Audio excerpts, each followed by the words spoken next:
ఒక long deep breath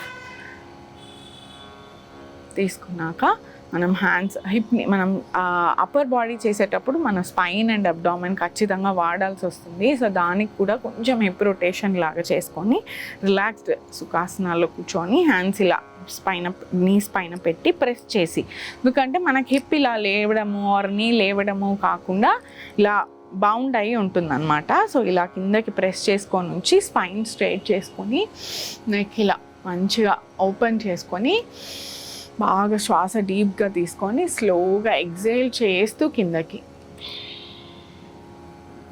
ఇలా నెమ్మదిగా పైకి మళ్ళీ స్లోగా ఇన్హేల్ చేస్తూ కిందకి. మీరు అబ్జర్వ్ చేస్తే మన అబ్డామెన్ అండ్ స్పైన్ అనేవికి మంచి మసాజ్ లాగా అనమాట. అంటే బ్లడ్ సర్క్యులేషన్ అక్కడికి బాగా వెళ్తుంది.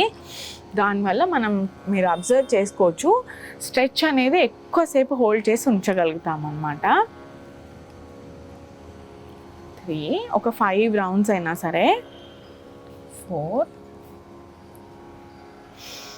అండ్ 5 ఇలానే యాంటీ క్లాక్ వైజ్ కూడా ధ్యాస పెట్టుకొని ఇన్హేల్ చేస్తూ ఎక్సేల్ చేస్తూ కిందకి 2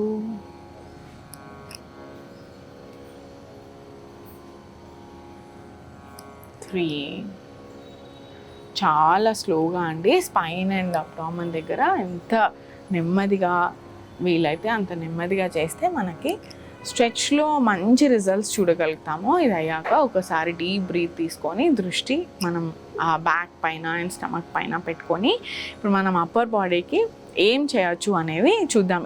ఈ ప్రిపరేషన్ మాత్రం మిస్ అవ్వకండి ఖచ్చితంగా అప్పర్ బాడీ స్ట్రెంథనింగ్కి. ఇప్పుడు స్లోగా వజ్రాసనాల్లోంచి మనము టేబుల్లోకి వచ్చి, టేబుల్ ఇదివరకు చూసాం కదా, హ్యాండ్స్ షోల్డర్స్ అండ్ పామ్ ఒకే లైన్లో ఉంటూ అండ్ హిప్ అండ్ని ఒకే లైన్లో ఉండేటట్టు పెట్టుకొని 3 టైమ్స్ అయినా సరే inhale exhale, inhale exhale, inhale exhale చేస్తూ ఒక్కసారి చైల్డ్ పోజ్లోకి వెళ్ళి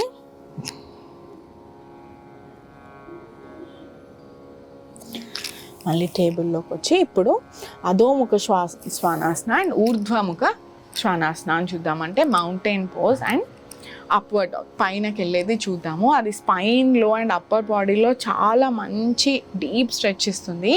ఇన్హేల్ పైకి వెళ్ళేటప్పుడు ఇన్హేల్, కిందకి వచ్చేటప్పుడు ఎక్సేల్ మిస్ కాకుండా చూద్దాము. ఒక 5 టైమ్స్ రిపీట్ చేసి మధ్యలో మనకి ఎప్పుడైనా సరే ఇంకా చేయలేకపోతున్నాము అనిపిస్తే సడన్గా డ్రాప్ చేయకండి. స్లోగా మనం రిలాక్సేషన్ పోజ్ అందుకే చూస్తున్నాము. స్లోగా రిలాక్సేషన్ పోజ్లోకి వచ్చి అంటే చైల్డ్ పోజ్లోకి వచ్చి శిశ్వాసనాలకు వచ్చి మళ్ళీ మనము మన ప్రాక్టీస్ని కంటిన్యూ చేయొచ్చు. ఇప్పుడు అవి చూద్దాము.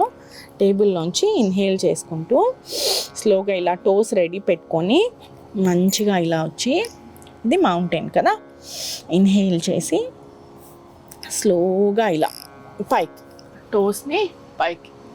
మీరు అబ్జర్వ్ చేస్తే నీస్ అనేవి కిందకి లేవు కదా, ఇలా గ్రౌండ్ మీద నీస్ లేవు. సడన్గా డ్రాప్ చేయకండి. స్లోగా ఇలా పెట్టుకొని మళ్ళీ ఎక్సేల్ చేస్తూ మౌంటైన్, మళ్ళీ ఇన్హేల్ చేస్తూ పైకి వచ్చి ఎక్సేల్ చేస్తూ కిందకి, ఇన్హేల్ చేస్తూ పైకి వెళ్ళి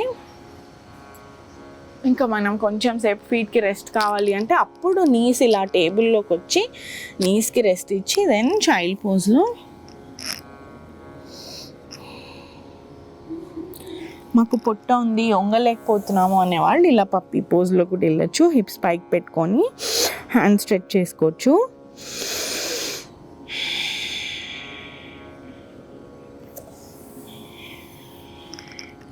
ఇలా చేస్తే స్పైన్కి అనేది చాలా రిలాక్సేషన్ వస్తుంది అనమాట. మనం అప్పటి వరకు చేసామా అన్నట్టు ఉంటుంది. చేసుకొని మళ్ళీ మనం ప్రాక్టీస్ చేసుకోవచ్చు. అట్లీస్ట్ 5 రౌండ్స్ ఇది చేసుకుంటే చాలా మంచిది మనకి. ఇప్పుడు చూద్దాం అలాగా.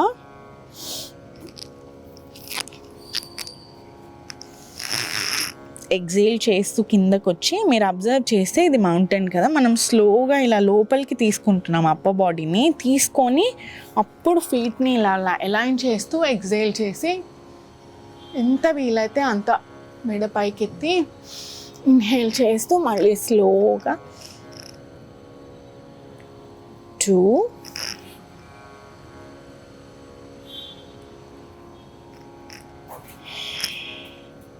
3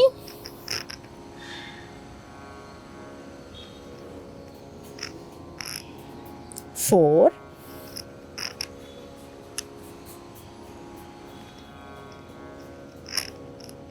and 5. స్లోగా రిలాక్స్ చేసి నీస్ని మంచిగా ఇలా చైల్డ్ పోజ్లోకి వెళ్ళి ఆర్ పప్.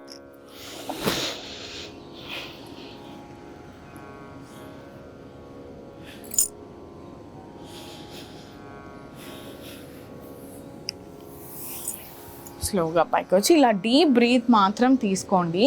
రెస్టింగ్ పోజ్ మిస్ అవ్వకండి. చేయగలిగిన వాళ్ళు 5 to 10 రౌండ్స్ కూడా చేయొచ్చు. రెస్టింగ్ పోజ్లో ఏమవుతుందంటే మనం ఇప్పటివరకు స్పైన్కి ఏదైతే చేస్తామో దాని రిజల్ట్స్ అనేవి మనకి రావాలి అంటే ఒక్క నిమిషం పాజ్ అవ్వాల్సిందే. ఆ పాజ్లో మనకి బాడీ రిస్టోర్ చేసుకుంటుంది అనమాట.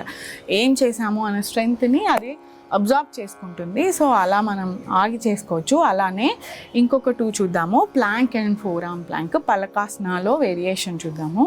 ఇప్పుడు మనం చూసినది అధోముఖ ఊర్ధ్వముఖ సయాటికాకి కూడా చాలా మంచిది అండ్ మొత్తం హ్యాండ్ స్ట్రెంథనింగ్కి చాలా మంచిది. ఓన్లీ వ్రిస్ట్ ఇంజురీస్ ఉన్న వాళ్ళు మాత్రం అవాయిడ్ చేయొచ్చు. వ్రిస్ట్ నార్మల్ పెయిన్ ఉంటే మనం చూసిన జాయింట్ రొటేషన్స్ చేసుకొని ఇవి చేస్తే మీకు ఖచ్చితంగా రిజల్ట్స్ వస్తాయి.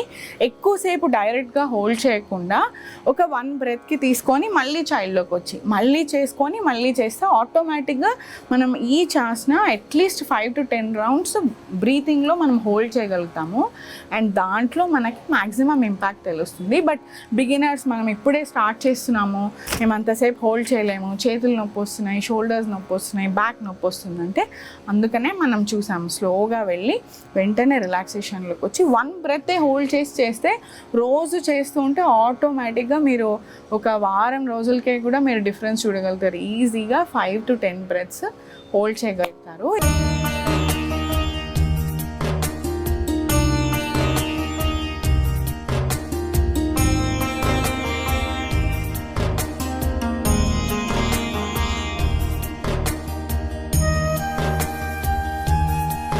స్వతంత్ర భక్తి యూట్యూబ్ ఛానల్ ని సపోర్ట్ చేయండి. మీకు ఈ వీడియో నచ్చితే లైక్ చేయండి, మీ స్నేహితులకు శ్రేయోభిలాషులకు షేర్ చేయండి, మీ అభిప్రాయాలను కామెంట్ చేయండి, సబ్స్క్రైబ్ చేయడం మాత్రం మర్చిపోకండి. స్వతంత్ర భక్తి YouTube channel, please like, share and subscribe.